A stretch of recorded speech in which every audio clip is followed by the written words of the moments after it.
মৃগনয়নী আমার দেওয়া শাড়িটা গ্রহণ করে আমাকে ধন্য করবে, কোনো রকম অঙ্গে জড়িয়ে নিবে, আমি এসে তোমার শাড়ির কুচি সহ তোমাকে গুছিয়ে নিব। ইতি মৃগনয়নীর লুকায়িত অনুরক্তি। আহনাব নওয়ান তেজ। ঘরে এসে খাটের উপরে সুন্দর একটা বক্স দেখে সন্দিহান দৃষ্টিতে তাকালো রাইসা। এগিয়ে দেখলো বক্সের উপরে বড় বড় করে লেখা, এটা তোমার জন্যই মিসেস তেজ। রাইসা হতবাক। কি আছে এর মধ্যে? খুলবে কি খুলবে না ভেবে পেল না। অনেক সময় পর দ্বিধা দ্বন্দ্ব কেটে সিদ্ধান্ত নিল খুলে দেখবে। যেহেতু তার জন্যই। খুলে দেখলো নীল রঙা একটা শাড়ি, সাথে ম্যাচিং চুড়ি, কানের দুল সব আছে। জুয়েলারিগুলো ফুলের। আর শাড়ির ওপরেই উক্ত চিঠিটা ছিল, যা পড়ে রাইসা বিস্ময় ও লজ্জা দুটোই পেল। এত সুন্দর করে আমাকে গিফট দিলেন, কিন্তু আমি তো ভালো করে শাড়ি পরতেও পারি না। তারপর মনে হলো তেজ এসে পরিয়ে দিতে চেয়েছে, ভেবেই কেমন যেন লজ্জা লাগলো। প্রায় ৮টা বেজে গেছে। রাইসা তখন থেকেই ফোনটা চালু করে ভিডিও দেখে কিছুটা পেরেছে শাড়ি পরতে। দরজায় খট করে আওয়াজে রাইসা চমকালো। তেজ ঘরে এসে দরজা লাগিয়ে দিল। সামনে তাকাতেই পা দুটো স্থির হয়ে গেল। রাইসা জলদি ঘুরে তাকালো, শাড়ির আঁচল টেনে পিঠ ঢেকে নিল। তেজ কয়েক মুহূর্ত স্থির হয়ে দাঁড়িয়ে রইল, চোখে মুখে বিস্ময়, মুখে একরাশ নরম হাসি, যেন সামনে কোনো স্বপ্ন দাঁড়িয়ে আছে। ধীরে ধীরে এগিয়ে এলো সে। এত সুন্দর করে শাড়ি পরেছো, আমি তো ভাবিনি তুমি পারবে। কণ্ঠটা ছিল মৃদু কিন্তু গভীর। রাইসা লজ্জায় মাথা নিচু করে বলল, ভিডিও দেখে পড়েছি। তেজ আর কিছু না বলে আলতো করে তার কাছে দাঁড়ালো। পুচির দিকে তাকিয়ে হাসলো। পুচিও উল্টো দিকে নিয়েছে আঁচলও। হাতের কোটটা বিছানায় ছুঁড়ে ঠোঁটে হাসি ঝুলিয়ে রাইসার সামনে দাঁড়িয়ে পড়ল। রাইসার বুকের ভেতর ধক করে উঠল। তেজ হাত বাড়িয়ে রাইসার কুচি টান দিয়ে খুলে নিল। রাইসার চমকিত নয়নে তেজের দিকে তাকালো। চোখে মুখে কেমন ভয়ের ছাপ। রাইসাকে অবাক করে দিয়ে আবারও কুচিগুলো খুব সাবধানে পরিয়ে দিল। তেজের ঠান্ডা হাতের স্পর্শ ওদরে লাগতেই রাইসা কেঁপে উঠল। আগ বাড়িয়ে ধরে রাখা আঁচল হাত থেকে ফসকে বেরিয়ে গেল। মাথা নিচু করে দাঁড়িয়ে রইল। এরপর আঁচলে হাত দিতেই রাইসা আঁচলে হাত রাখলো, যাতে করে তেজ খুলতে না পারে। তেজ হেসে বলেছি তো, আমার কাজে বাধা দিলে তোমাকে আরো শাস্তি পেতে হবে। আর শাড়ি তো পরেছো বেশ সুন্দর করে, শুধু উল্টো হয়ে গেছে। তবে ব্যাপার না, আমি তো আছি গুছিয়ে দেওয়ার জন্য। বলেই আবারও কাঁধ থেকে শাড়িটা সরিয়ে নিতে গেলে রাইসা কাঁদো কাঁদো চোখে তাকালো। তেজ গম্ভীর শ্বাস ছেড়ে কানের কাছে মুখ নিয়ে বলল, ঠিক আছে, নিজেই ঠিক করে নাও, আমি ফ্রেশ হয়ে আসছি। এমনিও সময়ের ব্যবধানে এই শাড়ি কোথায় পরে থাকবে খুঁজেও পাবে না। বলেই তেজ অসমে ঢুকে পড়ল। কিন্তু তেজের বলা কথা রাইসার চোখ কপালে উঠল, কিন্তু বুঝতে পারল না শাড়ি কোথায় থাকবে মানে। সে তো পরেই আছে, তাহলে কেন এমন কথা বলল? তেজ কিছুক্ষণ পর বেরিয়ে এলো। রাইসা আয়নার সামনে দাঁড়িয়ে আঁচল ঠিকভাবে নিচ্ছে। তেজ শুকনো ঢোক গিলে এগিয়ে গেল সেই দিকে। রাইসার পেছনে দাঁড়িয়ে গলা শুকিয়ে গেল। রাইসা তেজকে আয়নায় দেখে বিস্মিত হলো, ধড়পড়িয়ে আঁচল দিয়ে পিঠ ঢাকতে চাইলো, কেননা ব্লাউজটা পেছনের দিকে অতিরিক্ত খোলামেলা, যা রাইসাকে ইতস্ততায় ফেলেছে। একটা ফিতে আছে, যেটা অনেক চেষ্টার পরও বাঁধতে সফল হয়েছে। তেজ উন্মুক্ত পৃষ্ঠদেশে তাকিয়ে চোখ আটকে গেল। তেজ ধীরে ধীরে হাত বাড়িয়ে রাইসার কাঁধের কাছে থামলো। ছোঁয়ার আগেই যেন নিজেকে সামলে নিল সে। আয়নায় রাইসার চোখের ভেতরে লাজ, দ্বিধা আর অচেনা এক অনুভূতির ঢেউ খেলছে। নরম গলায় বলল, এভাবে ভয় পাচ্ছ কেন? আমি কি তোমার অচেনা কেউ? রাইসা কিছুই বলল না, শুধু চোখ নামিয়ে নিল। বুকের ভেতরটা যেন কেমন অস্থির হয়ে উঠেছে। তেজ আলতো করে রাইসার মসৃণ পৃষ্ঠদেশে আঙ্গুল ছোঁয়ালো। আঙ্গুলের স্পর্শে রাইসা হালকা কেঁপে উঠল। আয়নার দিকে আর তাকিয়ে থাকতে পারল না, আড়ষ্টতা নুয়ে গেল। তেজ তার রাইসার উন্মুক্ত ঘাড়ে রাখতেই রাইসা থরথরিয়ে কাঁপতে লাগলো। বুকের ভেতরে ধুকপুক শব্দ বেড়ে চলেছে সমান তালে। তেজ আস্তে করে ঝুঁকে রাইসার কানের কাছে ফিসফিস করে বলল, মৃগনয়নী, তোমাকে আজ অন্যরকম লাগছে। আমার নেশা ধরে যাচ্ছে তো। আজকে কিন্তু আমাকে খুব করে সামলাতে হবে। পারবে নাকি এটা জিজ্ঞেস করছি না, কারণ পারতেই হবে। আজকে কোনো ছাড় হবে না। আজকে আমি নিজেকে কোনোভাবেই আটকাবো না। রাইসার গাল লাল হয়ে উঠল। নিজের প্রতিচ্ছবির দিকে তাকিয়ে থাকতে পারছিল না সে। হঠাৎ তেজ তার আঁচলটা ঠিক করে কাঁধে তুলে দিল। আয়নায় দুজনের প্রতিচ্ছবির দিকে তাকিয়ে মৃদু হেসে বলল, তুমি যতই লজ্জা পাও ততই আমি আকৃষ্ট হই। কথাটা শুনে রাইসা ধীরে ধীরে চোখ তুলল। প্রথমবারের মতো সে নিজেকে তেজের চোখে দেখার চেষ্টা করলো। সেখানে কোনো তাড়াহুড়ো নেই, কোনো জোর নেই, শুধু একরাশ মুগ্ধতা। তেজ রাইসাকে অবাক করে দিয়ে পাজা কোলে তুলে নিল। রাইসা লজ্জিত মুখে তেজের বক্ষের শার্ট জড়িয়ে ধরল। গাল দুটোই লাল আভায় ছড়িয়ে গেছে। তেজ মুচকি হেসে বলে উঠল, আমার দুনিয়া থেকে চুরি করে তোমার বুকের ভেতরে রাখো ভরে, যেন কেউ জানে না আমি কোথায় আছি, এমন আপন করে নাও মোরে। রাইসাকে খাটে শুইয়ে দিয়ে নিজেও ঝুঁকে গেল। রাইসা ভীত সন্ত্রস্ত চোখে তাকিয়ে আছে। আপনি কি করছেন? তেজ নেশালো কণ্ঠে উত্তর করল, তুমি বুঝতে পারছো না আমি কি করতে চাইছি? রাইসা নুইয়ে গেল। তেজ রাইসার অধরে মুখ ডুবিয়ে দিল। রাইসা আহাম্মকের মতো চেয়ে রইল। বুঝতে পারলো আজকে কিছু একটা হবে, যা থেকে রাইসা চাইলেও পালাতে পারবে না। কপালে বিন্দু বিন্দু ঘাম জমেছে ভয়ে। মৃগনয়নী, হুম, তোমার অসম্মতি চাইছি না, আমি অনেক অপেক্ষা করেছি। তুমি আজকের জন্য সম্মতি দিয়ে আমাকে শান্ত করে দাও। তুমি বিহনে পড়ে যাচ্ছে বুকের ভেতর। তুমি নামক ঔষধ সেবন করে ভেতরের প্রশমন করতে চাই। রাইসার চোখ দুটো বন্ধ করে নিয়েছে। তেজের এই রকম মাতাল করা ফিসফিস কণ্ঠে জমে বরফ হয়ে গেছে। কথা বলার শক্তিটুকুও পাচ্ছে না। তখনই তেজ এক ঝটকায় রাইসার শাড়ি খুলে ছুঁড়ে দিল দূর অজানায়। রাইসার চোখ ভিজে ঘাড়ে ঘুরে গেল। তেজের চোখে দুষ্টু হাসি। জামার ফিতেই মুখ লাগিয়ে খুলে নিল বন্ধনটুকু। মুহূর্তে শিউরে উঠল রাইসার ছোট্ট শরীর। বেঁকে গেলেও শরীরের ভাঁজের প্রতিটি ভাঁজ রাইসাকে সোজা করে নিল। মেয়েটার শরীরে সমস্ত ভার ছেড়ে দিয়ে কানের নিচে আলতো করে কামড় দিল। চোখ খুলুন মিসেস তেজ, দেখুন আপনার মিস্টার কতটা পাগলামো করে আপনাকে পাওয়ার জন্য। নিজের মাঝে আপনাকে কিভাবে পিষে ফেলে চাক্ষুষ করুন। আমার চোখে আপনি কতটা আবেদনময়ী। একবার মৃগ নয়ন জোড়া খুলে আমার চোখের দিকে তাকিয়ে দেখুন না। তেজের উষ্ণ নিঃশ্বাস রাইসার মুখমণ্ডলে পড়েছে। পিটপিট করে তাকিয়ে দেখল সেই চোখ, যা তার চেনার চেয়েও চেনা। যেই চোখে তাকে হারানোর ভয় স্পষ্ট, সাথে নিজের করে নেওয়ার তৃষ্ণা। তেজের শক্তপোক্ত শরীরের চাপে রাইসা উসখুস করতে লাগলো। তার ভো তার ভোর সইতে পারছে না। ভার, সরি, তার ভার সইতে পারছে না। তেজ রাইসার দিকে অপলক তাকিয়ে হুট করে নিজের টি-শার্টটা খুলে ফেলল। হাত বাড়িয়ে ড্রিম লাইটটা চালিয়ে দিয়ে বড় আলো বন্ধ করলো। মৃগনয়নী, আজ আমার অনেক সাধনার ফল আস্বাদন করতে যাচ্ছি। আমার জন্য উপকৃত হয়ে যাও, তাহলে আর কষ্ট পাবে না।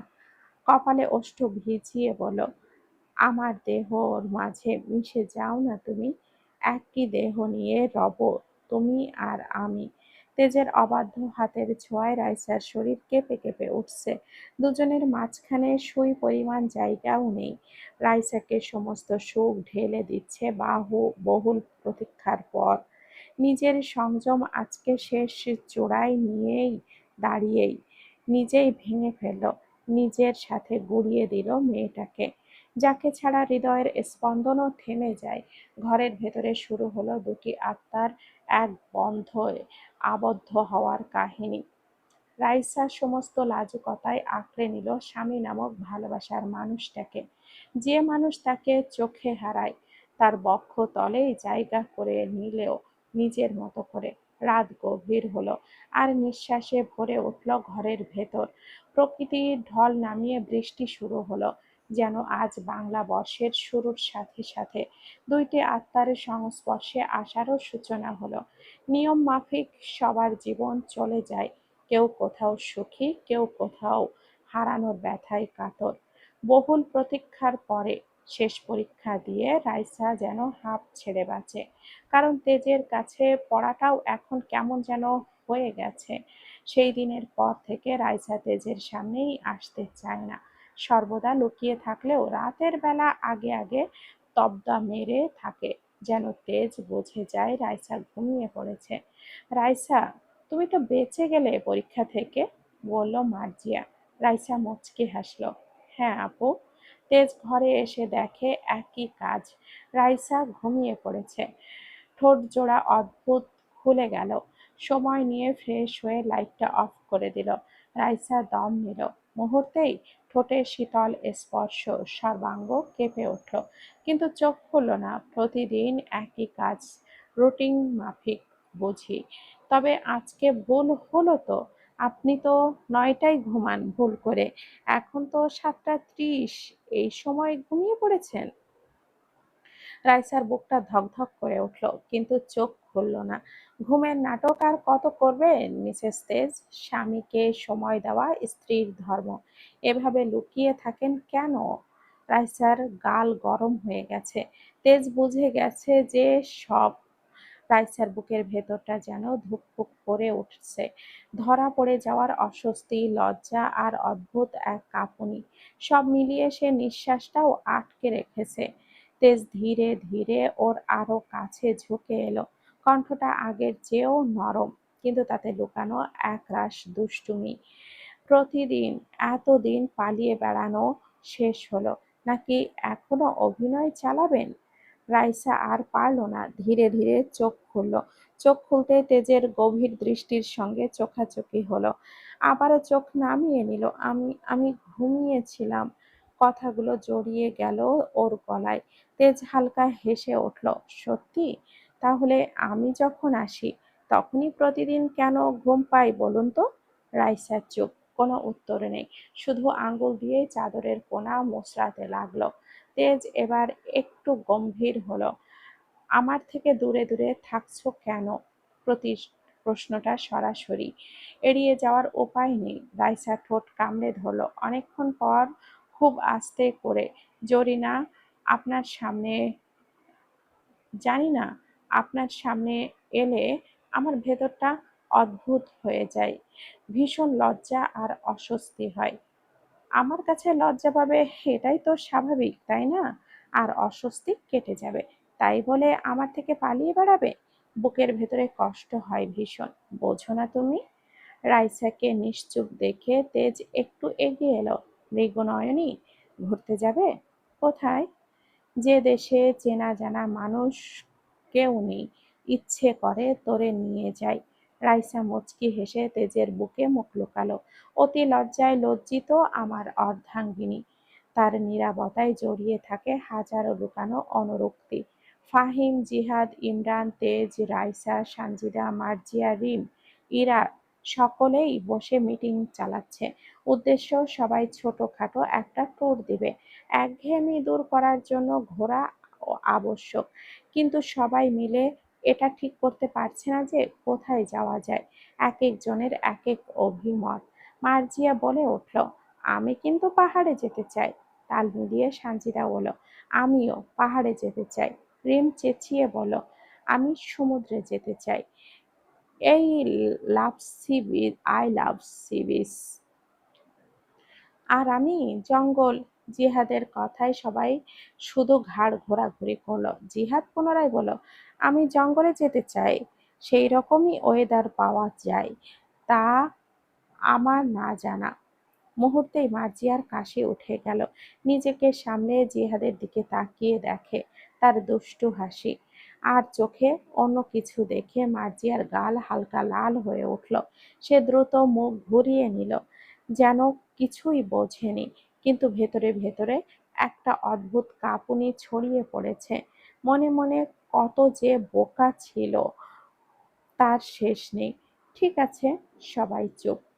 এবার ইমরান একটু গম্ভীর হয়ে বলল, এভাবে তো কিছু হবে না। ভোট দেই, পাহাড়, সমুদ্র না জঙ্গল। জিহাদ কাঁধ ঝাঁকালো। অ্যাডভেঞ্চার লাগে না নাকি লাইফে? রাইসা এতক্ষণ চুপচাপ ছিল। সবাই তার দিকে তাকাতেই একটু অপ্রস্তুত হয়ে গেল। তেজ হালকা গলায় বলল, তোমার কি ইচ্ছে মৃগনয়নী? রাইসা একবার সবার দিকে তাকালো, তারপর আস্তে করে বলল, আমি কোনোদিন যাইনি, তাই বুঝতেও পারছি না। তেজ হেসে উঠল, মানে? আমরা এমন জায়গায় যাব যেখানে পাহাড়ও আছে, সমুদ্রও আছে। কক্সবাজার? একসাথে বলে উঠল কয়েকজন। ইমরান মাথা নাড়ালো, ওখানে কাছেই পাহাড়ি এলাকাও আছে। প্ল্যানটা খারাপ না। ইয়েস। রিম লাফিয়ে উঠল, sea beaches, here I come. Marzia হালকা হেসে বলল, তাহলে ঠিক, আমরা কক্সবাজারেই যাচ্ছি। সবাই একসাথে হৈ হৈ করে উঠল। চারপাশে যেন নতুন উত্তেজনা ছড়িয়ে পড়ল। তেজ ধীরে ধীরে রাইসার কাছে ঝুঁকে ফিসফিস করে বলল, এইবার কিন্তু পালানোর সুযোগ পাবা না। পুরো সময়টা আমার সাথেই থাকতে হবে। রাইসার বক্ষ গহ্বরে কেউ হাতুড়ি পিটাচ্ছে। সে চোখ নামিয়ে মৃদু হাসল। দেখা যাবে। তেজের ঠোঁটে রহস্যময় হাসি ফুটে উঠল। দেখতে কার না, চলো না। আমি তো দেখতেই চাই। চারপাশে হাসি, খুনসুটি আর ভ্রমণের উচ্ছ্বাস। ইরার চোখ দুটো শুধু ফাহিমের দিকেই ছিল। কিন্তু ফাহিম কি করছিল? তার দৃষ্টি কোথায় ছিল? কেন ইরার হৃদয় ক্ষুণ্ণ হলো? ফাহিমের তীক্ষ্ণ নজর রিমের দিকে ধাবিত। তার দৃষ্টি, তার মনোযোগ সবকিছু সেখানে আটকে গেছে। একবারের জন্যেও সে ইরার দিকে তাকায়নি। ইরার আঙ্গুলগুলো ধীরে ধীরে মুঠো হয়ে এলো। ঠোঁট কামড়ে ধরে মুখটা সামলে নিল। কেউ যেন বুঝতে না পারে তার ভেতরে কি ঝড় বইছে। ইরা, তুই চুপ কেন? সানজিদা হঠাৎ করে জিজ্ঞেস করলো। ইরা চমকে উঠল, দ্রুত মুখে হাসি ফুটিয়ে বলল, কিছু না, ভাবছিলাম কি কি নেব সাথে। ও, শপিং মোড অলরেডি?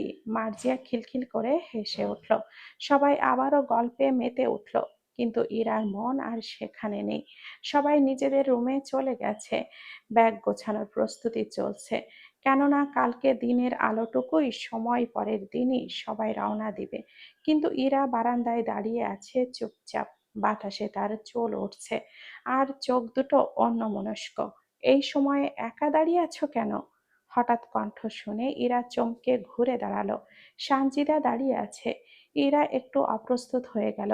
এমনি ঘুম আসছিল না। কিছুক্ষণ ওর দিকে তাকিয়ে রইল, তারপর ধীরে ধীরে পাশে এসে দাঁড়ালো। আজকে সারাদিন তোকে কেমন যেন লাগছিল। তোর কি হয়েছে আমাকে বল।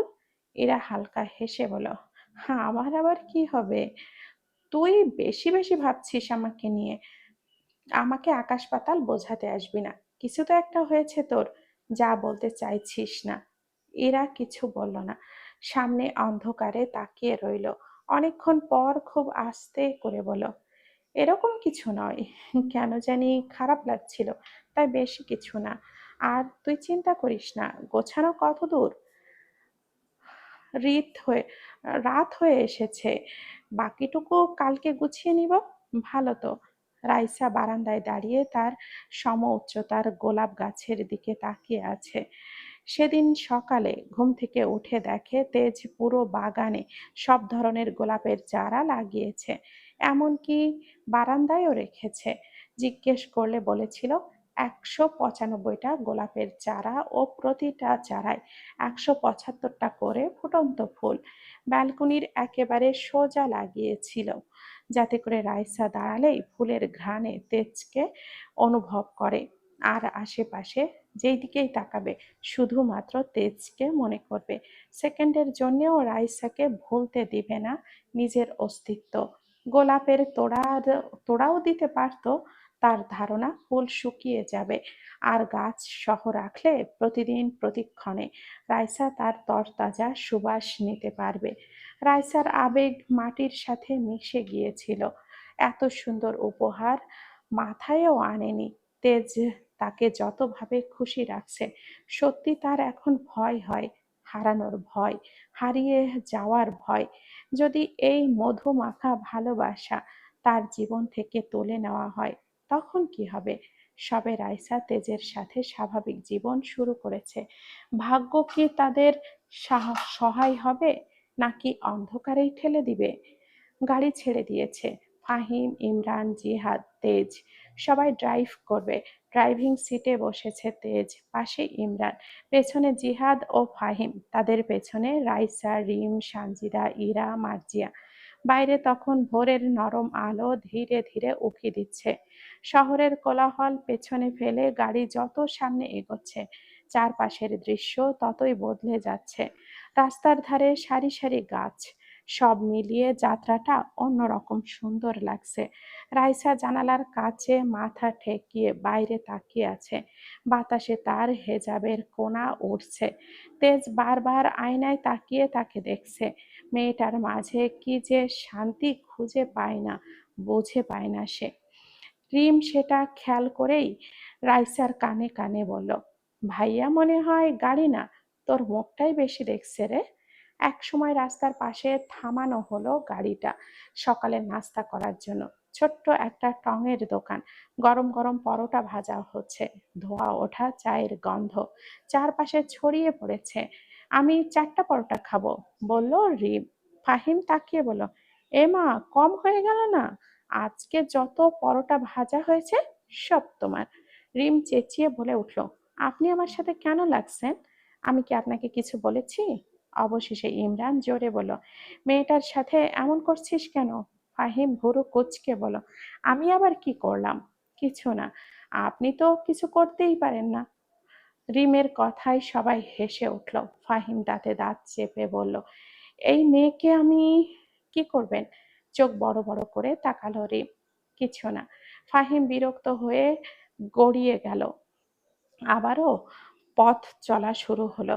দুপুর ও বিকেল নামতেই ক্লান্তি এসে ভর করলো সবার মাঝে। তখনই আকস্মিক শব্দে বেজে উঠল পায়ের তোড়া, হাতের বালা, সাথে সিটি গোল্ডের চেন দিয়ে যাবেন।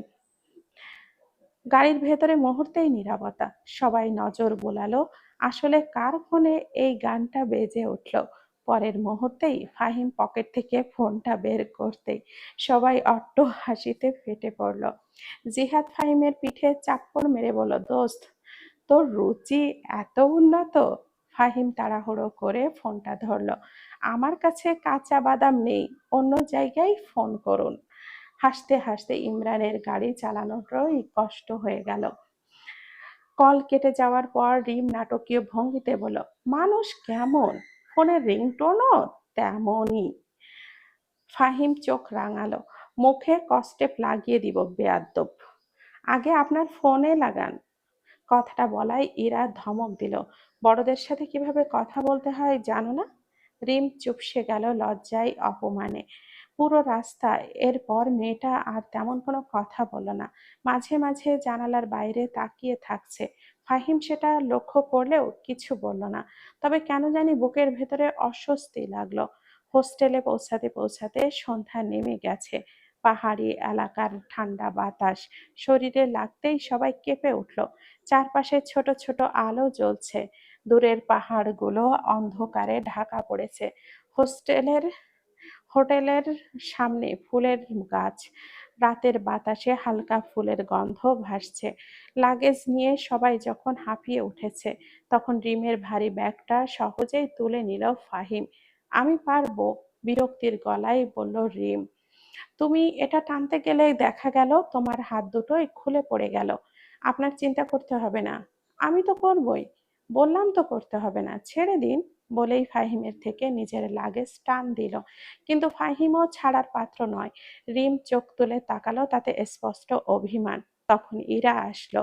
কি ব্যাপার ভাইয়া, তুমি ওর লাগেজ কি করছো? কিছু না, এই মেয়ে নিয়ে যেতে পারবে না তাই আমি।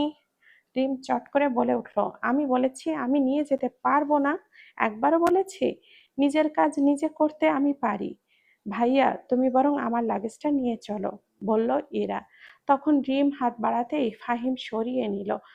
দুই হাতে দুজনের লাগেজ নিয়ে হাঁটতে শুরু করলো। রিম আর কথা বাড়ালো না, শুধু শুধু মুখ ঘুরিয়ে হাঁটতে লাগলো। ইরা ফাহিমকে দেখছে আর হাঁটছে। রিমের দিকে চোখ গেলে এক অদ্ভুত বিরক্তি লাগছে। আগে ইরাকে তার রুমে নিয়ে রিমের রুমের সামনে দাঁড়ালো ফাহিম। রিম যেতে নিলে ফাহিম হাত ধরে নেয়। কি করছেন? হাত ছাড়ুন। ফাহিম নরম স্বরে বলল, ইরার কথায় রাগ করেছ? না, আমি কেন রাগ করব? সত্যি তো বলেছে। আপনি বড়, আপনার সাথে আমার এমন করা উচিত হয়নি। ক্ষমা করবেন আমাকে, আর এরকম করব না, বলেই হনহন করে চলে গেল। একবারও ফাহিমের দিকে চোখ তুলে তাকায়নি। এতে যেন ফাহিমের ভেতরে ধক করে উঠল। মেয়েটা যে রাগ করেছে এটা নিশ্চিত। রুমে ঢুকেই রাইসা বিছানায় গা এলিয়ে দিল। তেজ ফ্রেশ হয়ে এসে দেখে ঘুমিয়ে পড়েছে। মেয়েটার এলোমেলো চুল কপালে পড়ে আছে। তেজ কিছুক্ষণ মুগ্ধ হয়ে তাকিয়ে থেকে ধীরে ধীরে ডাকলো, মৃগনয়নী, ওঠো। রাইসা চোখ না খুলেই বলল, আমি অনেক দুর্বল, আমাকে বিরক্ত করবেন না। তেজ হেসে ফেলল, কোথায় দুর্বলতা আপনার, দেখি একটু।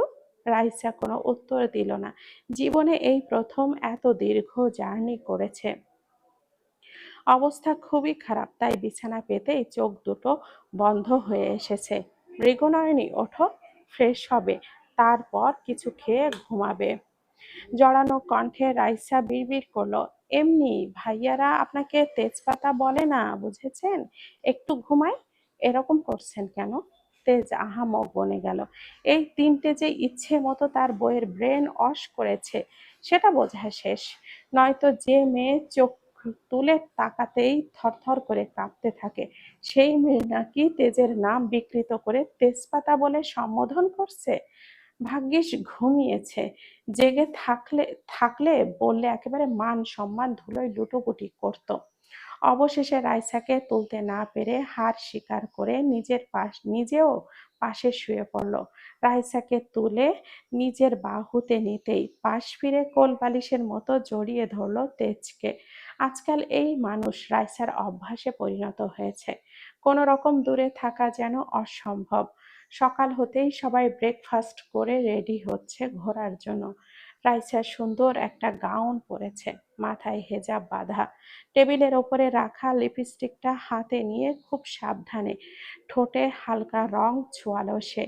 এমনিতেই সাজগোজ খুব একটা অভ্যস্ত না রাইসা, কিন্তু আজ কেন জানি নিজেকেও একটু অন্যরকম লাগছে।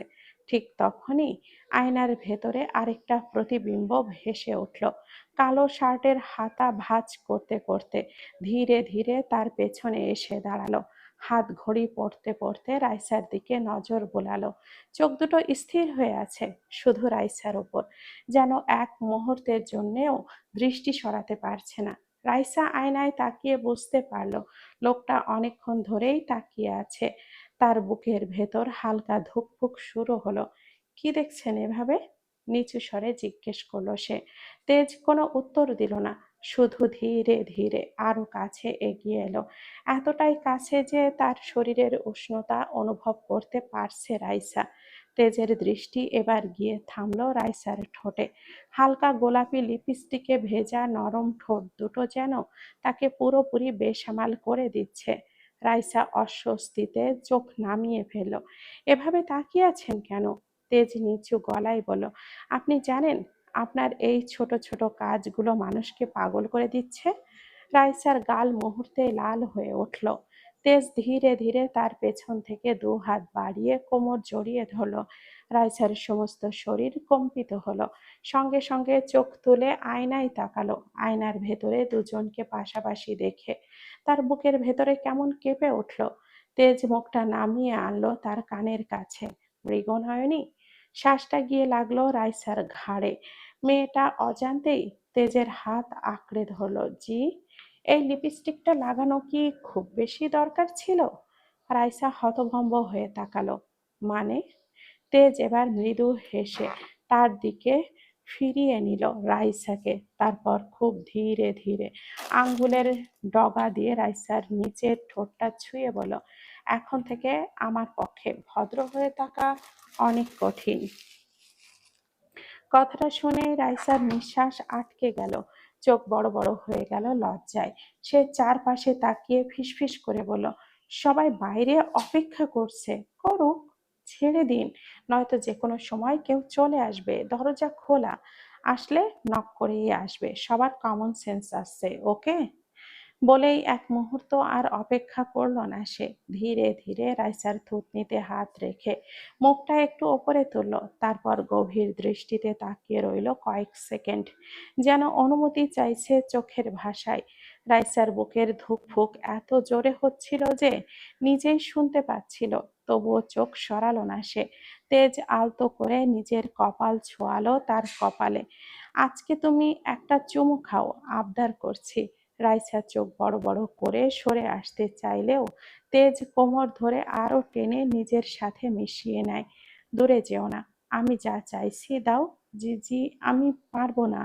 তেজ রাইসার থুতনিতে হাত রেখে ওপরে তুলল। তেজের চোখে কাতরতা। প্লিজ, নিজে থেকে একটা চুমু দাও। রাইসার চোখে লাজুকতা লুকোচুরি করছে। বেশিক্ষণ তেজের এই দৃষ্টির দিকে তাকিয়ে থাকা কষ্টকর হলো। মাথা নামিয়ে আস্তে করে বলল, আপনি চোখ বন্ধ করুন। তেজ ঝটপট চোখটা বন্ধ করে ফের বলল, অন্য কোথাও নয়, ঠোঁটে চাই। রাইসা শুকনো ঢোক গিলে তেজের দিকে তাকিয়ে দেখলো সত্যি সত্যি চোখটা বন্ধ করেছে তো। হাত সামনে দিয়ে নাড়ালো তেজ। আবারও বলল, কি হলো, কতক্ষণ অপেক্ষা করব? রাইসা চমকে উঠল। আস্তে আস্তে পায়ের আঙ্গুলে ভর করে মুখ ওপরের দিকে নিয়ে গেল। কোনো রকমে ঠোঁট ছুঁয়ে নিচের দিকে তাকালো। তেজ হা করে রইল, কেননা কারেন্টও এত জোরে যাওয়ার আশা করে না। এটা কি হলো, আমি তো উপলব্ধি করতে পারলাম না। আমি কি জানি, আমি দিয়েছি, এখন চলুন। তেজ তীক্ষ্ণ দৃষ্টিতে চেয়ে বলল, দিয়েছো, কিন্তু তোমার ঠোঁটের একাংশ লিপস্টিকও মোছেনি। যতক্ষণ লিপস্টিক থাকবে ততক্ষণ তুমি যেতে পারবে না। রাইসা অসহায় চোখে চেয়ে একটা টিস্যু নিল লিপস্টিক ওঠানোর জন্য। কেননা রাইসা জানে এই লোক যা বলবে তাই করবে। কি হলো, হাত ধরলেন কেন? এটা দিয়ে মুছলে তো হবে না। তাহলে আমার ঠোঁট যেন সব তুলে নেয়, সেভাবেই মুছতে হবে। রাইসা লজ্জায় চোখটা বন্ধ করে ফেলতেই তেজ আর নিজেকে আটকাতে পারল না। খুব ধীরে যত্ন করে তার ঠোঁট ছুঁয়ে দিল নিজের ঠোঁটে। রাইসা কেঁপে উঠল, হাত মুঠো হয়ে গেল তেজের শার্টে। প্রথম ছোঁয়াটা ছিল নরম শান্ত, কিন্তু তেজের বুকের ভেতরে জমে থাকা ভালোবাসা যেন মুহূর্তেই নিয়ন্ত্রণ হারিয়ে ফেলল। গভীরভাবে চুমু খেলো রাইসার ঠোঁটে। রাইসার নিঃশ্বাস এলোমেলো হয়ে গেল। পুরো শরীর কেমন অবশ লাগছে, মনে হচ্ছে দাঁড়িয়েই থাকতে পারবে না। তেজ তখন আরো শক্ত করে তাকে নিজের কাছে টেনে নিল। দুই হাতে রাইসাকে নিজের সাথে জড়িয়ে সামনে ড্রেসিং টেবিলের ওপরে বসিয়ে দিল। ঠোঁট আঁকড়ে ধরেই যুদ্ধ চালালো তেজের ওষ্ঠের ছোঁয়ায়। যত ঘাতক হচ্ছে রাইসার হাত তেজের বুকের তলায় ততটাই গভীর হচ্ছে। অতঃপর রাইসার হাত বুক থেকে সরিয়ে টেবিলের সাথে চেপে ধরল তেজ। ঠোঁটের যুদ্ধ যেন আজকে ভয়াবহ আকার ধারণ করলো। ঘরের নরম আলো, পাহাড়ি ঠান্ডা বাতাস আর দুজনের কাঁপা কাঁপা নিঃশ্বাস, সব মিলিয়ে মুহূর্তটা যেন থেমে গেল। চোখের সামনে এইসব দেখে রিম খাম্বার মতো দাঁড়িয়ে আছে। শরীরে কোনো শক্তি নেই। রাইসাকে ডাকতে এসেছিল, সে ভুলে গিয়েছিল নক করতে। ঘটে এত বুদ্ধি আসেনি যে এমন কিছুর সাক্ষী হতে হবে। এই যে 3 আঙ্গুলের মেয়ে, এখানে মমির মতো দাঁড়িয়ে আছো যে? ফাহিমের কথাও যেন রিমের হুঁশ ফেরাতে পারল না। ফাহিম কিছুটা এগিয়ে দেখতেই তার চক্ষু কোটর থেকে বেরিয়ে এলো। রিমকে ঘুরিয়ে নিল সেই দিকে। রিম যেন রোবটের মতো হাঁ করে আছে। চোখ দেখে মনে হচ্ছে কেউ তাকে হিপনোটাইজ করেছে। স্নায়ু কাজ করা বন্ধ হয়ে গেছে অপ্রত্যাশিত কিছু দেখে। ফাহিম রিমের সামনে হাত নাড়ালো। এই মেয়ে, তুমি কি জেগে জেগে স্বপ্ন দেখছো? কোথায় হারিয়ে গেলে? রোবট নাকি? এতে করে রিমের বিন্দু মাত্র হুঁশ নেই। ফাহিম কিছুটা শয়তানির হাসি হেসে চারিদিক দেখে নিল। কেউ নেই। সুযোগ বুঝে সদ্ব্যবহার করে ফেলল। রিমের গোলাপি অধরে নিজের কালচে শক্ত অধর রাখল। মুহূর্তে রিমের চোখ অস্বাভাবিক বড় বড় হয়ে গেল। কিয়ৎক্ষণ পর মস্তিষ্ক টনক নাড়তেই ফাহিমের বুকে হাত দিয়ে জোরে ঠেলে নিজের থেকে সরালো। এই অসভ্য মানুষ, কি করলেন এটা? কি করলেন? আপনি আমাকে চুমু কেন খেলেন, হ্যাঁ? লেলে মজা। হঠাৎ দরজার বাইরে রিমের চিৎকার শুনে তেজ আর রাইসা হকচকিয়ে গেল। তেজ উঠে দেখে রাইসা ঠোঁটে বিন্দু মাত্র লিপস্টিক নেই। বাঁকা হাসতেই রাইসা লজ্জায় মাথা নোয়ালো। তেজ আবারও কোলে করে রাইসাকে নামিয়ে দিল। ছাড়া পেয়ে রাইসা এক ছুটে দরজার বাইরে আসলো। তেজও পিছু পিছু এসেছে। এখানে কি হচ্ছে? এই অসভ্য ছেলে আমাকে রিম সবে বলতে নিয়েছে। নিজের মান সম্মানের কথা ভেবে ফিরে তাকালো তেজ আর রাইসার দিকে। রাইসা লাজুক লাজুক মুখ বারবার চোখের পাতা ফেলছে। আসছো? এখানে কি হচ্ছে? এই অসভ্য ছেলেটা আমাকে রিম সবে বলতে নিয়েছে। নিজের মান সম্মানের কথা ভেবে ফিরে তাকালো তেজ আর রাইসার দিকে। রাইসা লাজুক লাজুক মুখ বারবার চোখের পাতা ফেলছে। তেজ আবারও বলল, কি হয়েছে? ফাহিম কি করেছে তোমাকে? রিম আর কিছু বলতে পারল না। সবার দিকে চেয়ে রাইসাকে সঙ্গে নিয়ে নিচে গেল। তেজ আহাম্মক বনে গেল, তুই কি করেছিস মেয়েটার সাথে? এভাবে চিৎকার করলো কেন? আসলে হয়েছে কি, তোরা যেটা করেছিলি সেটাই আমি ট্রাই করছিলাম, কেমন ফিল হয়। তেজ চোয়াল শক্ত করে বলে, কারোর রুমে এলে নক করতে হয় জানা নেই? আমি হলে নক করতাম, কিন্তু এসে দেখি তোদের দেখেই রিম রোবট হয়ে গেছে। তাই তাকে বাস্তবিক জীবনে ফেরাতেই তোর ট্রিকটা কাজে লাগালাম। আর দেখ, কাজও হলো। কিন্তু আফসোস, ভালো করে টেস্ট নিতে পারলাম না। ফাহিম, তুই বলেছিস যে তুই মেয়েটাকে ভালোবাসিস। হ্যাঁ বলেছিস। ভাবলেশীন উত্তর দিল ফাহিম, এখনো না। তাহলে এমন করা তোর উচিত হয়নি। মেয়েটার উপরে এই ঘটনাটা নেতিবাচক প্রভাব ফেলতে পারে। আগে তাকে বলা উচিত তুই ভালোবাসিস। আশা করব আর সময় নিবি না। হুম, ঠিকই বলেছিস, সময় নিব না। আচ্ছা, একটা কথা বল, কি আসলে টেস্টটা কেমন? সঙ্গে সঙ্গে তেজ গরম চোখে তাকাতেই ফাহিম দৌড়ালো। তেজও সেখানে গেল। সবাই তেজের দিকে তাকিয়ে দার্শনিকের মতো চেয়ে আছে। এক একজন তেজের দিকে তাকিয়ে রাইসার দিকে তাকালো। তোদের কি সমস্যা? এভাবে তাকিয়ে থাকবি নাকি যাব? রাইসা অস্বস্তি রেখে সামনে তেজের দিকে তাকিয়ে বুঝতে পারল এদের চোখে পড়ার কারণটা কি। অতি লজ্জায় রাইসার মাথা নত করে ফেলেছে। ভাইয়া, আপনার ঠোঁটে কি লেগে আছে? বলল এরা। তেজ তড়িঘড়ি করে হাত দিয়ে মুছে নিল। এই ফাহিম আর রিমের চিৎকারে দ্রুত রুম থেকে বেরিয়ে এসেছে, এত কিছু খেয়াল করার সময় পায়নি। তেজ হাত দিয়ে ঠোঁটটা মুছতেই ইমরান আর জিহাদ একে অপরের মুখ চাওয়াচাই করে মুচকি হেসে ফেলল। রাইসা তখনও মাথা নিচু করে দাঁড়িয়ে, গাল দুটো লাল হয়ে আছে লজ্জায়। সবাই ঠোঁট কামড়ে হাসি আটকানোর চেষ্টা করছে। রাইসা অস্বস্তিতে পড়ে গেল। আমার চোখের সামনে থেকে তোরা সবাই যা। তেজ এমন জোরে চিৎকার করলো যে সেকেন্ডেই কাউকে খুঁজে পাওয়া গেল না। রাইসা শুধু ঠায় দাঁড়িয়ে আছে। তেজ এগিয়ে রাইসার বদন তুলে দেখে বেচারির লাল লাল গাল ফুলে টমেটো। হালকা হেসে নাকে আলতো করে ছুঁয়ে দিল, যেখানে যেখানে। এভাবে লজ্জা পাবেন না। আমার ইজ্জত তো আপনার জন্যই একটু একটু করে চলে যেতে শুরু করেছে। মনে হয় ভবিষ্যতে আমার কোনো সম্মান থাকবে? চলুন যাই। আপনার জন্য তো এসব হয়েছে। হুম, তা তো হয়েছে। এখানে আমি কি করতে পারি? আপনাকে দেখলে আমার ধৈর্য কাজ করে না। অতঃপর রাইসার হাত ধরে হাঁটা ধরল। পাহাড়ি রাস্তার দুই পাশ জুড়ে সবুজ গাছপালা, দূরে সমুদ্রের গর্জন হালকা ভেসে আসছে। সরু আঁকাবাঁকা পথ ধরে সবাই হাঁটছে। সামনে তেজ আর রাইসা, আর তাদের পেছনে ফাহিমরা হইচই করছে। কিছুটা পিছিয়ে সানজিদা ধীর গতিতে হাঁটছে। ইমরান চুপচাপ তার পিছু পিছু হাঁটছে বেশ কিছুক্ষণ ধরে। সেটা বুঝতে পারলেও কিছু বলছে না। বাতাসে তার খোলা চুল বারবার উড়ে এসে মুখে লাগছে। বিরক্ত হয়ে চুল সরাতে গিয়েই হঠাৎ পাশ থেকে ইমরানের গলা শুনল সানজিদা। সানজিদা ভুরু কুঁচকে তাকালো। হ্যাঁ? সানজিদা ভুরু কুঁচকে তাকালো। হ্যাঁ, তোমাকে খুব সুন্দর লাগছে। হঠাৎ এমন কথা শুনে সানজিদা কিছুক্ষণ চুপ করে রইল। বাতাসে উঠতে থাকা চুলগুলো কানের পাশে গুজে নিয়ে অন্যদিকে তাকালো সে। পাহাড়ের গা বেয়ে নেমে আসা ঠান্ডা বাতাসে তার ওড়নাটা বারবার উঠছে। কেন? শান্ত গলায় জিজ্ঞেস করলো সানজিদা। ইমরান মুচকি হাসলো। মৌমাছিকে বলছো সে কেন ফুলে বসে? মানে?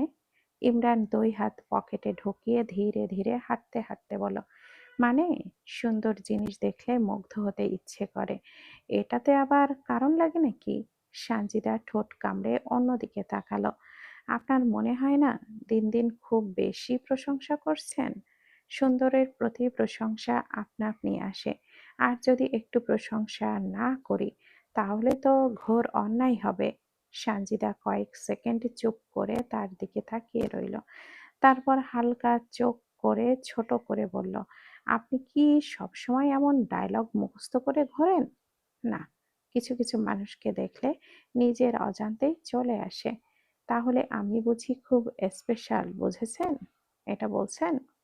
ইমরান একটু ঝুঁকে মৃদু স্বরে বলল, আপনি বুঝতে পেরেছেন তাহলে? সানজিদার সাথে সাথে চোখ সরিয়ে নিল। বুকের ভেতরটা অদ্ভুতভাবে ধুকফুক করছে। সে নিজেকে সামলে নিয়ে হাঁটতে লাগলো। পাহাড়ি পথটা একটু সরু হয়ে এসেছে। এক পাশে সবুজ পাহাড়, অন্য পাশের নিচে নীল সমুদ্রের জল। আপনার এসব কথাই চিড়ে ভিজবে না। তাহলে উপায় বলে দাও, চিড়ে ভিজবে কি করে? অন্য কাউকে ট্রাই করেন। একদম না। একসময় তারা পাহাড়ের ওপরে উঠে গেল। এখানে অনেক মানুষ এসেছে ভ্রমণ করতে। কেউ বসে আছে, কেউ ছবি তুলতে ব্যস্ত। ফাহিম একটু দূরে দাঁড়িয়ে ফোনে ছবি তুলছিল। পাহাড়ের কিনারায় দাঁড়িয়ে থাকা রিমের দিকে বারবার ক্যামেরা ঘুরে যাচ্ছে তার। মেয়েটা আজ হালকা আকাশি রঙের থ্রি পিস পরেছে। বাতাসে ওড়নাটা উড়ে উড়ে বারবার মুখে লাগছে। সে বিরক্ত হয়ে সামলাতে ব্যস্ত। আর ফাহিম চুপচাপ সেই দৃশ্য ক্যামেরাবন্দি করছে। হঠাৎ টাইম ঘুরে তাকাতেই চোখাচোখি হয়ে গেল। রিমের মেজাজ খারাপ হয়ে গেল। আপনি আমার ছবি তুলছেন কেন? সন্দেহ ভরা চোখে বলল রিম। ফাহিম একটুও না ঘাবড়িয়ে ফোনটা নামিয়ে বলল, না তো, প্রকৃতিরই তো ছবি তুলছিলাম। ও আচ্ছা, তাহলে আমি বুঝি প্রকৃতি? হুম, খুব সুন্দর একটা প্রকৃতি। রিম ভুরু কুঁচকে তার দিকে তাকিয়ে রইল, তারপর ধীরে ধীরে এগিয়ে এসে বলল, ফোনটা দিন তো দেখি। কেন দেখব? আপনি সত্যি বলছেন নাকি মিথ্যা? ফাহিম ফোনটা পেছনে সরিয়ে নিল। এত অবিশ্বাস ভালো না। আপনাকে বিশ্বাস করার মতো কিছু এখনো করেননি। ফাহিম মুচকি হেসে কয়েক সেকেন্ড তার দিকে তাকিয়ে থাকলো, তারপর হঠাৎ করে বলল, তাহলে কি করলে বিশ্বাস করা যায়? রিম একটু থেমে গেল, প্রশ্নেরটার উত্তর খুঁজে না পেয়ে অন্যদিকে তাকালো। নিচে সমুদ্রের ঢেউগুলো আছড়ে পড়ছে, বাতাসে লবণাক্তের গন্ধ। আপনি যে লুচ্চা, আপনাকে বিশ্বাস করার কোনো প্রশ্নই আসছে না, বিরক্ত গলায় বলল রিম। আমি? ফাহিম অবাক হওয়ার ভান করল। আমার মতো ভদ্র ছেলে পুরো পৃথিবী খুঁজে পাবে না, আর আমাকে লুচ্চা বলছো? ছি! আপনার মতো ভদ্র ছেলে আমি জীবনে দেখি নাই। সকালের কথা ভুলে গেছেন? আমি শুধু বাড়ি ফিরি। সবাইকে যদি আপনার কথা না বলেছি, তো আমার নামও রিম নয়। সবাইকে বলে দিবে? কোন কথাটা বলবে শুনি? আমার সাথে মজা করছেন আপনি? না, এত বড় একটা লুচ্চা তকমা লাগিয়ে দিলে সামান্য একটা কিস করেছি বলে? আপনার মতো অভদ্র পুরুষের কাছে এটা সামান্য লাগতেই পারে, আমার কাছে না। দেখো, আমি ইচ্ছে করে করিনি, তুমি নিজেই রোবটের মতো ছিলে। ভাবলাম এত বড় একটা শক খেয়ে যদি বর্তমানে ফিরে আসতে পারো, তাই বলে আপনি আমাকে। রিম আর কিছুই বলতে পারল না লজ্জায়। ফাহিম দুষ্টু হেসে আরেকটু এগিয়ে জবাব দিল, তখন কিন্তু ভালো করে টেস্ট নিতে পারিনি। পরের বার কিন্তু মন না ভরা পর্যন্ত ছেড়ে দিব না। রিম চটজলদি চোখ কপালে তুলে ফাহিমের দিকে তাকালো। এই, কি বললেন আপনি? বড় হয়ে এইসব বলেন লজ্জা করে না? এখন ইরা আপু কই গেল? আমি ছোট হয়ে আপনার সাথে তর্ক করলে সম্মান দিতে পারি না, আর আপনি যে আমার সাথে ফ্লার্ট করছেন, এখানে সেটা একবারও দেখুক? কি বলছো? আমি ফ্লার্ট করছি, তাও তোমার মতো ৩-৪ আঙ্গুলের মেয়ের সাথে? নিজেকে একবার আমার সাথে হিসাব কষিয়ে দেখো, বেয়াদ্দপ কোথাকার। রিম যেন ক্যাবলা বনে গেল। একটু আগেই কেমন আচরণ, আর এখন নাকি সে ছোট হয়ে গেল। আপনার মতো গিরগিটি আমি জীবনেও দেখিনি, সরুন। ফাহিম হেসে ফেলল। রিম মুখ ঘুরিয়ে চলে যেতে নিলেই হঠাৎ পা পিছলে পড়ে গেল। সরু পাহাড়ি পথের ভারসাম্য হারিয়ে ফেলতেই ফাহিম দ্রুত হাত ধরে টেনে নিজের দিকে নিয়ে এলো। মুহূর্তের মধ্যেই রিম আছড়ে পড়ল ফাহিমের বুকে। দুজনের নিঃশ্বাস যেন একসাথে মিশে যাচ্ছে। রিম ভয়ে চোখ দুটো বন্ধ করে ফেলেছে। ফাহিমের হাত এখনো শক্ত করে ধরা তার কোমরে। সাবধানে, নিচু গলায় বলল ফাহিম, এভাবে পড়ে গেলে কিন্তু আমাকে সারা জীবন দোষ দিতে। রিমের বুক কাঁপছে। সে দ্রুত সরে যেতে চাইলেও ফাহিম হাত ছাড়ল না। সঙ্গে সঙ্গে, হাত ছাড়ুন, ছেড়ে দিলে আবার পড়ে যাবে। এমনি বলি ছোট মেয়ে, চলাফেরা করতে পারো না। ছেড়ে দিন বলছি, আমি এতটাও বাচ্চা নই। ফাহিম ধীরে ধীরে হাত সরিয়ে নিল। তারপর মুচকি হেসে বলল, কিন্তু আমি ধরতে বেশি পছন্দ করি। এত বড় মানুষ অথচ নির্লজ্জ। নির্লজ্জতা কাকে বলে জানো? শুধু যে বলছো। জানি না কাকে বলে, আপনি বলুন দেখি। ফাহিম নির্বিকার ভঙ্গিতে উত্তর দিল, সকালের ঘটনা যদি এখন পুনরাবৃত্তি করি এত মানুষের সামনে, তবেই নির্লজ্জ হতে পারি। তুমি চাইলে এই ক্লাসও পেরিয়ে যাব। কাছে আসো। বলেই এগোতেই রিম এক কদম পিছিয়ে মুখ চেপে ধরল। একদম না। আপনি এত খারাপ আমি সবাইকে বলে দেব কিন্তু। আমি সবার সামনে চাক্ষুষ করার সাহস রাখছি। আর তুমি বলে দিবে বলছো? রিম লজ্জায় দ্রুত সামনে হাঁটতে শুরু করলো। আর পেছনে দাঁড়িয়ে ফাহিম ঠোঁট কামড়ে হেসে উঠল। জিহাদ দূর থেকে সব দেখে তেজের কানে কানে বলল, আরেক জোড়া গেল ভাই। এই ট্যুর শেষে মনে হয় ২টা বিয়ে ঠিক হয়ে যাবে। এতে তোর কোনো সমস্যা? না, কোনো সমস্যা নেই। চারিদিকে সবাই চালু। নিজেকে কম চালু ভাবিস না। জিহাদ দাঁত বের করল। তেজের নজর সম্মুখে এক মায়াবীর পানে। কি সুন্দর মুখে ঝলমল করছে হাসির রেখা। নেই কোনো বিষাদের ছায়া, যার জন্য অনবরত তার হৃদস্পন্দন হয় বুকের গভীরে। সেই মেয়েটি তার পূর্ণতা। বিকেলের দিকে রোদ পড়লে সমুদ্র বিলাসে বেরিয়ে পড়ল সকলে মিলে। রাইসা ম্যাজেন্টা রঙের একটি শাড়ি পরেছে। শাড়িতে কোনো ফুল নেই, একদম সাদামাটা। এতেই যেন কারোর বুকে ঝড় বইয়ে গেল। গুটি গুটি পায়ে ইরার সামনে সমুদ্রের পানিতে হাঁটছে। ঢেউ এসে তার পায়ে ছুঁয়ে দিতেই হেসে উঠছে। সানজিদা পাশে গিয়ে দাঁড়ালো। ইমরান আর সবাই আজকে শাড়িতে সুন্দর লাগছে কিন্তু। সানজিদা ঘুরে তাকালো। কেন, আপনার হিংসে হচ্ছে আমি সুন্দর বলে? মোটেও না। তোমার এই সৌন্দর্যটা শুধু আমার নামেই। খুব উঠছেন দেখি। এরকম সুন্দর মানুষকে ভালোবাসলে কিন্তু ওড়ার জন্য ব্যাপার নাই। আমার জায়গায় যে কেউ থাকলে সেই উঠতে চাইবে। সানজিদা ঠোঁট বাঁকিয়ে হাসল। সেই হাসিতে ছিল লাজ, ছিল এক চিলতে প্রশ্রয়। সমুদ্রের বুকে তখন বিকেলের শেষ আলো গড়িয়ে পড়ছে। পশ্চিম আকাশে সূর্য ধীরে ধীরে রক্তিম হয়ে নামছে দিগন্তের দিকে। চারপাশে ছড়িয়ে পড়েছে সোনালি আর কমলার মায়াবী মিশ্রণ। দূর থেকে মনে হচ্ছে যেন কেউ বিশাল নীল ক্যানভাসের ওপর তুলির আঁচড়ে আঁকছে রঙিন কোনো স্বপ্ন। সমুদ্রের ঢেউগুলো একের পর এক ছুটে আসছে, কখনো শান্ত, কখনো উচ্ছ্বাসিত। তাদের গর্জনের মধ্যেও যেন আজ এক অদ্ভুত কোমলতা। বাতাসে ভেসে আসছে লবণাক্ত গন্ধ। সেই সাথে মিশে আছে অজস্র স্মৃতি, অজস্র না বলা গল্প। রাইসা শাড়ি একটু উঁচিয়ে ধরে হাঁটছে। তেজ একটা বেঞ্চিতে বসে তার মৃগনয়নীর পানে দৃষ্টি দিয়ে রেখেছে, যেন চোখের পলকে পলকে রাইসাকে নজরবন্দি করছে। রাইসার হাস্যোজ্জ্বল মুখের দিকে তাকিয়েই যেন জীবনের মানে খুঁজে পেল।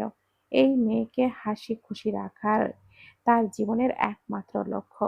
রাইসা পানিতে পা ডুবিয়ে হঠাৎ বসে পড়ল রাইসার দিকে নিরেট দৃষ্টি রেখেই। হঠাৎই বিড়বিড় করে উঠল পাঞ্জাবি একটা গান। রিম হাঁটতে হাঁটতে কিছুটা দূরে চলে এসেছে। স্রোত যেন তাকে অন্যদিকে টানছে। দুই হাত প্রসারিত করে মনের আনন্দে ঘুরতে লাগলো। তার পরনে টকটকে লাল শাড়ি। অস্তগামী সূর্যের আলো পড়ে শাড়ির রং যেন আরো গভীর, আরো মোহনীয় হয়ে উঠেছে। সমুদ্রের বাতাস বারবার এসে তার শাড়ির আঁচল জড়িয়ে নিয়ে যাচ্ছে, যেন বাতাসও তার সৌন্দর্যের সঙ্গে খেলা করতে চায়। মাঝারি চুলগুলো হাওয়ায় এলোমেলো হয়ে উঠছে, আর মাঝে মাঝে এসে ছুঁয়ে যাচ্ছে তার গাল। এই ৩-৪ আঙ্গুলের মেয়ে, তোমার বয়ফ্রেন্ড আছে? আচানক কথায় রিম ভ্যাবলার মতো পেছনে ঘুরে তাকিয়ে রইল। অতঃপর সরু দৃষ্টিতে বলল, হ্যাঁ, কেন? শুনেই ফাহিমের মেজাজ খারাপ হয়ে গেল। কোথায়? এত খোঁজ রেখেও তো এটা জানতে পারোনি, তাহলে মিথ্যা কথা বলছো কেন? কি করে সে? গুলিস্তানের মোড়ে বসে বন্ধু বেচে খান। উত্তর শুনে ফাহিম দাঁত কিড়মিড় করল। ফাজলামি করো আমার সাথে? নাম কি তার? দেখতে কেমন? সবাই তারে আদর কইরা ডাকে জয়নাল। দেখতে বন্ধু বড় সুন্দর, আসমানেরই চাঁদ। এই মেয়ে, তোমার সাথে মজা করো? তুমি আমার সাথে মজা করো? আমি তোমাকে কি জিজ্ঞেস করেছি আর কি উত্তর দিলে? আমাকে এসব জিজ্ঞেস করছেন কেন? আমি উত্তর দিতে বাধ্য নই। রিম পুনরায় সমুদ্রের পানি নিয়ে খেলতে ব্যস্ত হয়ে পড়ল। ফাহিম ঠোঁট বাঁকিয়ে সেই দিকে তাকিয়ে বলল, একটি মেয়ের মিষ্টি হাসি কাইড়া নিছে প্রাণ, তারে আমি ভালোবাসি, সে যে আমার জান। নীরবতা ভেঙে ফাহিম আবারও বলল, তো মিস, আজকে কে শাড়ি পরিয়ে দিল? রিম থেমে গেল ফাহিমের কথায়। সোজা হয়ে জিজ্ঞেস করলো, কেন? আপনার সমস্যা কি? সমস্যা নয়, আগাম বার্তা জানতে এলাম। এবার যদি খুলে যায়, এই জন্য আমাকে ইনস্ট্যান্ট আপনার সাথে থাকতে হবে তো তাই। একদম না, বেশি চালাকি করার চেষ্টা করবেন না, বুঝেছেন? আপনার মতলব ভালো ঠেকছে না। যখন বুঝতেই পারছো মতলব আছে, তাহলে জিজ্ঞেস করছো কেন? রিম চমকিত গেল। এই মানুষের সামনে থাকা মোটেও ঠিক হবে না। সেভাবেই পেছনে ঘুরে অমনি দৌড় দিল। ফাহিম আহাম্মক বনে গেল। সেও পিছু পিছু ছুটতে লাগলো। এই ৩-৪ আঙ্গুলের মেয়ে, থামো বলছি। একবার ধরতে পারলে খুব খারাপ হবে। আমি কেন থামবো? আর আপনি আমার পেছনে কেন আসছেন? ফাহিম বিড়বিড় করলো, অসভ্য মেয়ে। নিজেই পেছনে ঘুরিয়ে নিয়ে চলছে আর আমার দোষ দিচ্ছে। বারবার পেছনে তাকানোর ফলে দৌড়ের গতি কমিয়ে গেল। আর ফাহিম ক্ষণিকের ধরে ফেলল। কি করছেন? আমাকে ছাড়ুন বলছি। আমি কিন্তু চিৎকার করব। তোমার ইচ্ছে, ভেবে দেখো। সকালের ঘটনা সবার সামনে পুনরাবৃত্তি হলো, তাহলে কেমন হবে? ওয়াও, তুমি চিৎকার করো তো। রিম ঘাবড়ে গেল, অসহায় ফেস বানিয়ে বলল, আপনি আমার সাথে এরকম করছেন কেন? কি ক্ষতি করেছি আমি আপনার? বিশাল বড় ক্ষতি। এই ক্ষতি বললে বোঝানো যাবে না, অসম্ভব। কোনো রকম হাত ছড়িয়ে দিয়ে যেতে নিলেই, কিন্তু পূর্বেই ফাহিম তার ছোট হাত খপ করে ধরে ফেলল, টেনে তার দিকে ঘুরে নিল। অপ্রত্যাশিত ধাক্কায় কিছুটা ফাহিমের দিকে তাকিয়ে এগিয়ে এলো। সঙ্গে সঙ্গে হাত মোচড়াতে এই মুচকি করে মোচড়াতে শুরু করেছে। স্টপ! আর একবার যদি ছোটাছুটি করো তো ফলাফল ভালো হবে না। রিমকে ভ্যাবলার মতো তাকিয়ে থাকতে দেখে বলল, এক মনে বোঝো না? এর তুমি আর আমি মিলে এক। দেখুন আপনি কিন্তু। পুরো কথাটা বলার আগের মুহূর্তেই ফাহিম হাঁটু মুড়ে বসে পড়ল সেখানেই। অপ্রত্যাশিত ঘটনায় রিম এক পা পিছিয়ে গেল। ফাহিম পকেট থেকে ছোট্ট একটা বক্স বের করে রিমের সামনে ধরল। আমি জানি না আমার কি হয়েছে, শুধু জানি যা হচ্ছে তার পেছনে দায়ী তুমি। তাই তোমাকে এর ভাগীদার হতে হবে। কি বলছেন আপনি? উঠুন। ভালোবাসি উড়নচণ্ডী। আমি অনুভব করতে পেরেছি, খুব ভালোবাসি তোমাকে। রিমের বুকের ভেতরটা কেমন কেঁপে উঠল। সমুদ্রের ঢেউ এসে পায়ের কাছে ভেঙে পড়ছে। আর তার সামনে হাঁটু গেড়ে বসে থাকা মানুষটার চোখে যেন অন্যরকম গভীরতা। চারপাশের শব্দ ধীরে ধীরে ঝাপসা হয়ে যাচ্ছে। আমি জানি না তুমি আমাকে কি জাদু করেছো, কিন্তু তোমাকে ছাড়া আজকাল আমার ভাবনাও আমার কথা শোনে না। বড্ড বেহায়া হয়ে যাচ্ছে দিনকে দিন। রিম দাঁত বের করে বলল, আপনি শিক্ষক আর আমি পিচ্চি একটা মেয়ে। এইসব ভাবনা আসে কোথা থেকে? শিক্ষক সর্বদা পিতৃতুল্য। প্রথমে কে বলেছিল এসব? তখন কি জানতাম যে ঝড় হয়ে তুমি আমার মাঝে ঢুকবে? রিম কিছুই বলল না, শুধু অবাক চোখে তাকিয়ে রইল। ফাহিম আবারও বলল, আই লাভ ইউ। রিম যেন মুহূর্তেই স্বপ্নের জগতে ভাসছে। ফাহিম রিমের উত্তরের অপেক্ষা না করে দাঁড়িয়ে রিমের হাতে আংটিটা পরিয়ে দিল। রিম অবাকের পর অবাক হলো। আপনি আমাকে আংটি পরালেন কেন? আমি কি রাজি হয়েছি? আর আপনার সাথে আমি কোনো প্রেম করতে চাই না। বলেই আংটিটা খুলতে লাগলো। ফাহিম ধমক দিল, এক থাপ্পড় দিয়ে গাল ভেঙে দিব যদি আংটি খোলার চেষ্টাও করো। তুমি রাজি হলেও তুমি আমার, না হলেও আমার। আর কে বললো আমি তোমার সাথে প্রেম করব? এত বেকার সময় আমার নেই। এত বেকার আমি নই। বাড়ি ফিরে বিয়ের প্রস্তুতি নিও। এত ধৈর্য আমার নেই। রিম তবদা খেলো, ফাহিমের হঠাৎ কি হলো আর এইসব বলছেই বা কেন?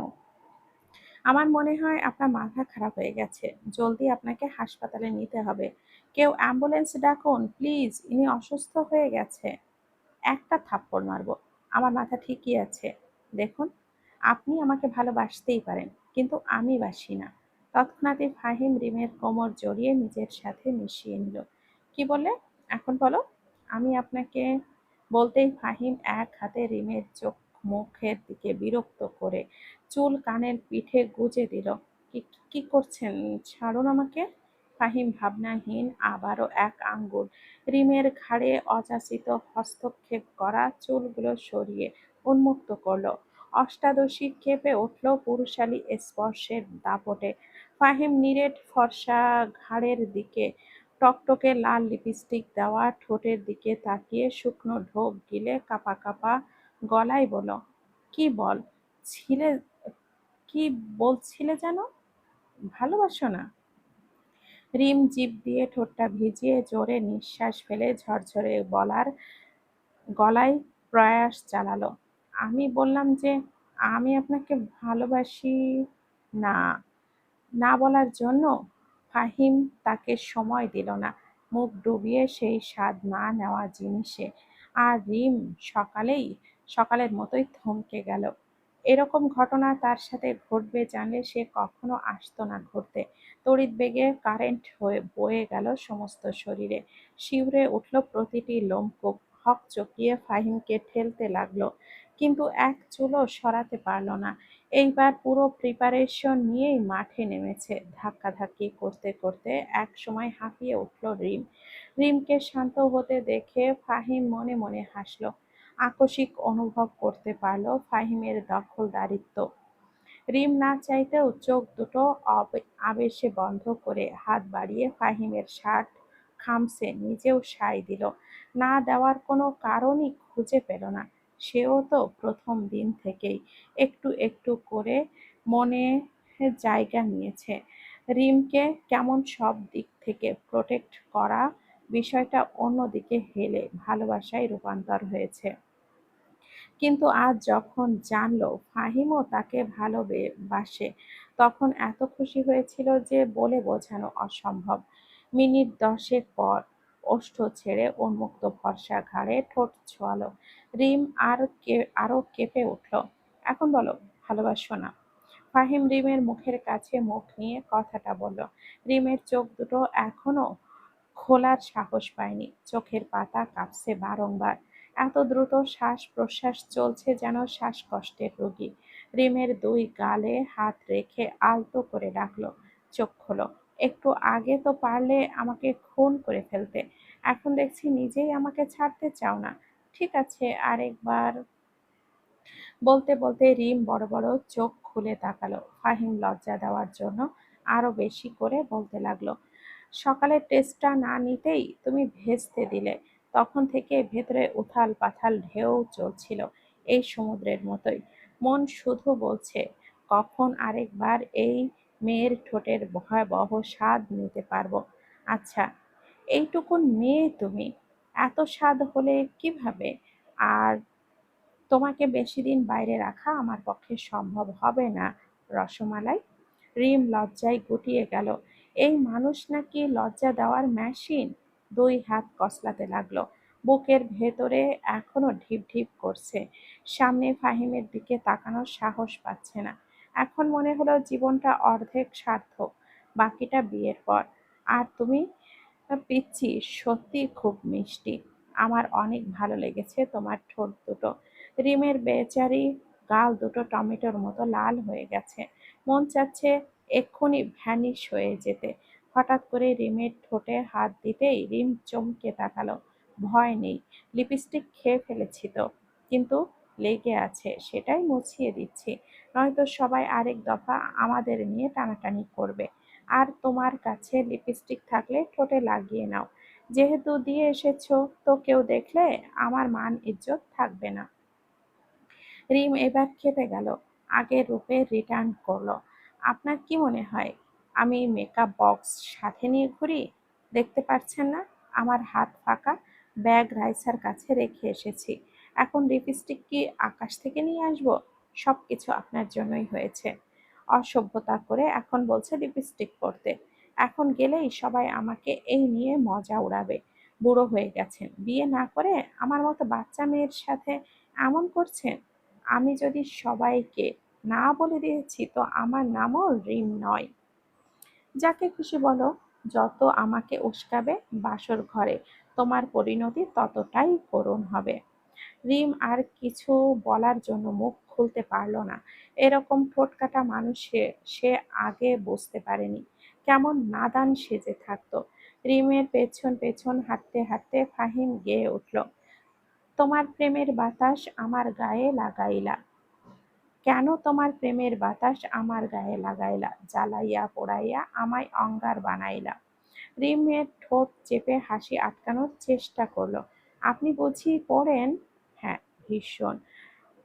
তুমি দাবানলের চেয়েও বেশি দহন দাও।